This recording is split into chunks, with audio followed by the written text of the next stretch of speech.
Bhushan's channel. I am SS Bhushan. If you haven't subscribed SS Bhushan's channel yet, please subscribe and also share the links of SS Bhushan to all of your WhatsApp groups, because SS Bhushan is the only channel that caters to the needs of the viewers in both English and Telugu media. Thank you. Now we shall deal with the grammar chapter, that is grammar 20, that is prepositions. Okay.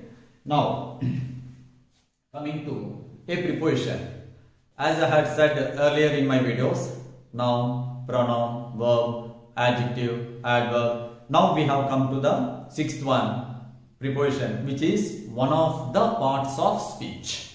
What is meant by a preposition? The word which is placed before a noun or a pronoun to show its relationship with some other word in the sentence is called a preposition. For example, if I say the book is the table, okay, in this sentence you can easily trace out that, you can easily find that something is lacking. So what is that is needed here? The book is on the table. So the word which is placed before a noun or a pronoun to show its relationship with some other word in the sentence is called a preposition. That means the word which is positioned before a noun or a pronoun. Preposition. Okay. Now coming to these prepositions. Let us learn these prepositions, the uses of these prepositions in pairs, just for our convenience. Okay. Now, the first one is set. The first set is on and in. Generally, these two are used to indicate time and place. Okay. For example, on is used to indicate or to show days, dates and special occasions. Here I have given you examples. He came to me on Sunday. On Sunday. So here it means that it is a day. He came to me on Wednesday. On Tuesday. YSR died on 2nd September 2009. Of course, here we can write after removing this comma. If we want to write, we can show with a preposition. YSR died on 2nd September in 2009. But let us learn regarding this on. YSR died on 2nd September. This is a date. Next one. I bought this watch on my brother's marriage. On. This preposition is used here to show some special occasion. Okay. Now coming to the uses of in. It is used before years, seasons, countries and parts of the day. Parts of the day means in the morning, in the afternoon, in the evening, etc. The Congress came to power in 1991. In, just as I have said here, we can use in also instead of comma. In the same manner, here in is used before years. That means years. Next one. Daffodils are available dash rainy season. In rainy season. In is used before seasons. In rainy season. My friends are there in Russia. In America. In Russia. That means before countries we use in. Next. He plays tennis in the morning, in the evening, or in the afternoon if he wishes to. So he plays tennis in the morning. This in before parts of the day, and in before countries, in before seasons, in before years. Okay. If you remember like this, just it would be convenient for us to memorize easily. Next, coming to another set, another pair, that is at and in. At and in. Both of them are used to indicate place. That means before places only we use this at and in. Coming to at. At is used for smaller areas. I mean villages or towns or streets or any smaller areas. For that matter, school, college, etc. Where are you working? I am working at Government Degree College in Visakhapatnam, in Chennai. Okay. Now coming to, he works at Malakpet. He works at Malakpet. Forget this one. He works at Malakpet. Malakpet is a smaller area, so we used at. Coming to Hyderabad. Hyderabad is greater than Malakpet. So for larger areas or for larger places, of course in the next rule I have mentioned, for larger areas we use in. So he works at Malakpet. He resides at Kailasagiri. Mr. Shiva resides at Kailasagiri. Of course that Kailasagiri in Visakhapatnam or the real Kailasagiri is unknown to us. Now coming to the other one, in. In is used for larger areas, whether it is city or metropolitan or any other bigger place. When compared with at, in is totally different. For example, Philomena is in Kannur now. Philomena is in Kadapa now. Gracie works in the USA. Gracie works in Russia. See, the same sentence is also used here with in. He works at Malakpet in Hyderabad. Yet is used before smaller area, and this Malakpet is a smaller part in Hyderabad. Out of many wards or streets, Malakpet is one of the streets or areas in Hyderabad. So before larger areas we have to use in, and before smaller areas we have to use at. Next one. Coming to the next one. Next page. So I shall teach the 7th point later. Since is used to express point of time, and for is used to express period of time. How do we use? We have been living in Vijayawada since 2001. Since 2001. A specific point, a year is mentioned, so we have to use in. And of course, not only specific year, but coming to the next one, see. Take for example this one. My father has been ill since last Monday, last evening, last week. So before these phrases also you have to use since. Sai has been watching TV since 3 p.m. Has been watching TV since 3 p.m. Here also we have mentioned a specific point of time.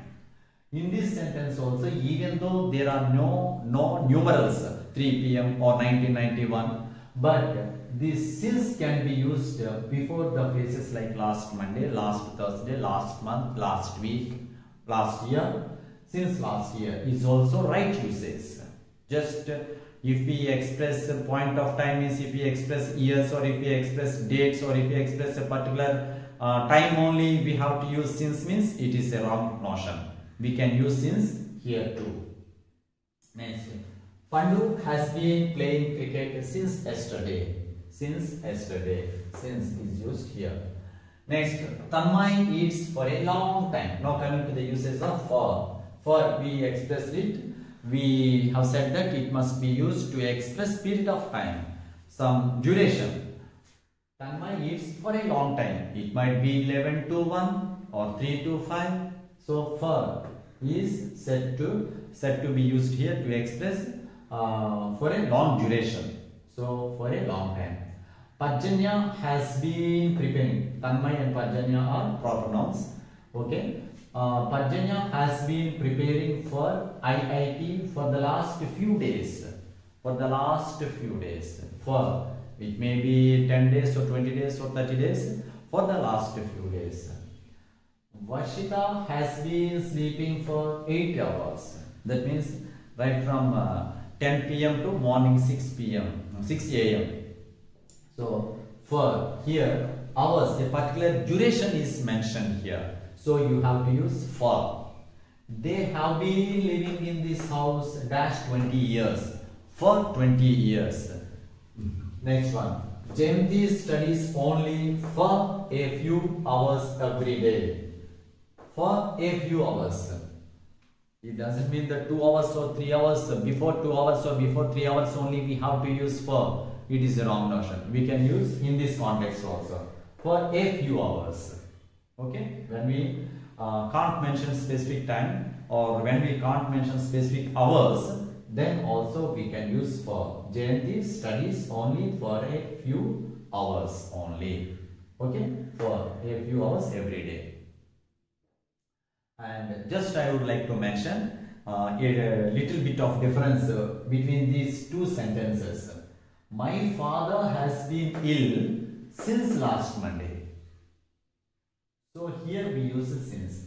The same usage can be observed here. Parjanya has been preparing for IIT for the last few days.